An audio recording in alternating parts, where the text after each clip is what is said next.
All right, ladies and gentlemen, welcome back to the Old Naturalist. We're going to be doing things a little bit differently today. In fact, we're going to talk very briefly and introduce. That's going to make a lot of people happy, I think. know, they're going to be very happy about that. Those 50-minute sessions are killers. It's a real grind.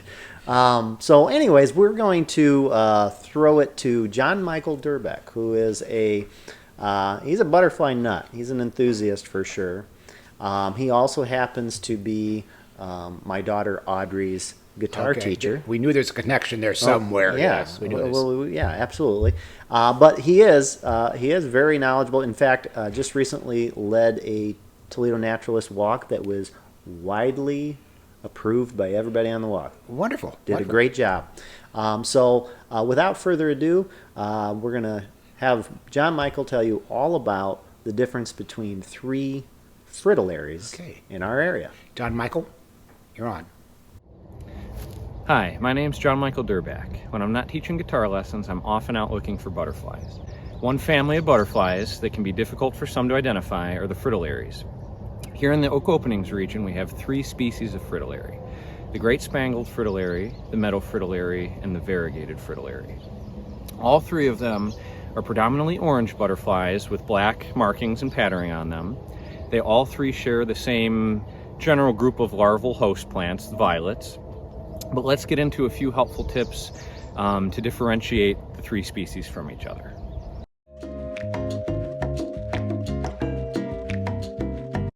The first species is the great spangled fritillary. It's our most common fritillary in this region. It's also the largest. The wingspan is roughly 4 inches across.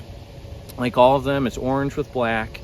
But there's a solid brown coloration towards the base of the wings, so near the body. The body itself and the base of the wings are kind of a solid brown.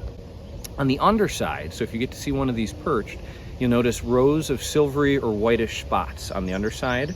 That also distinguishes the great spangled from the other two. They fly spring through fall, but are most common this time of year, like it's mid-July. Say June, July, August is really the peak, but you can see them flying a good month or two both prior to that and after that time frame. We're out here at Salamander Flats, which is a great spot to find great spangled. It's actually a great spot to find all three, but in general, open areas, particularly dry, although they don't have to be totally dry. Most fields, meadows, even neighborhood gardens, really anywhere other than like deep woods, you're likely to find this species.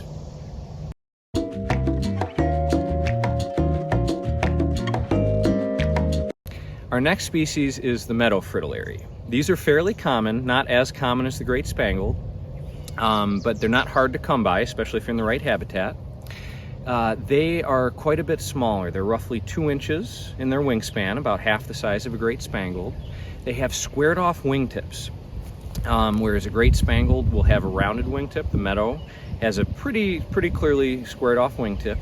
And on the underside, if you happen to see one of these perched, they have a pinkish or almost a violet colored, a purplish wash to the underside of the hind wing. They also fly roughly during the same time as our great spangled, spring through fall, but peaking in June, July, August. So mid-July here is, as good a time. I'm standing out here at Salamander Flats, and there are actually several in view as we're filming this. So again, if you're in the right habitat, they're fairly common, not hard to come by. They like open areas, like a great spangled. But the only difference, I guess I would note, would be that they like maybe wetter, like a wetter meadow. They can be found in dry areas, but they prefer that slightly damper habitat.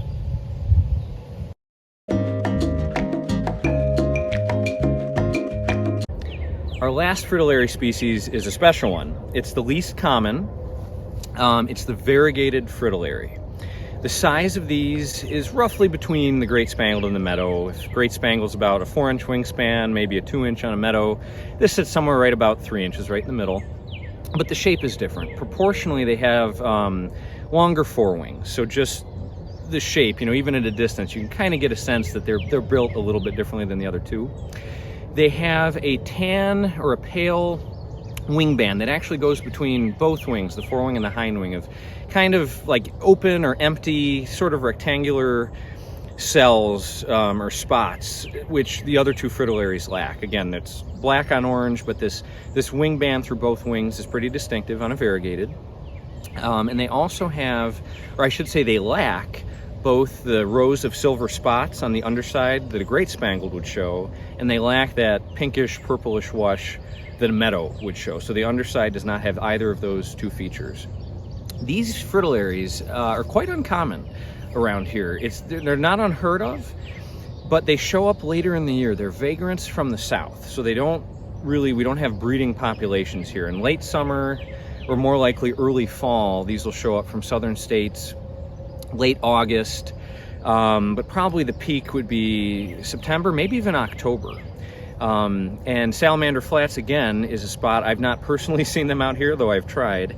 This is a spot where there's a number of reports, and this is perfect habitat for them. Like the other two fritillaries, pretty much any open kind of pasture, meadow, old field type habitat is what they really like. So a little bit later, in another month or two, this is a good spot to hopefully find one, although you are far less likely to find one of those than our other two meadow and great spangled fritillaries.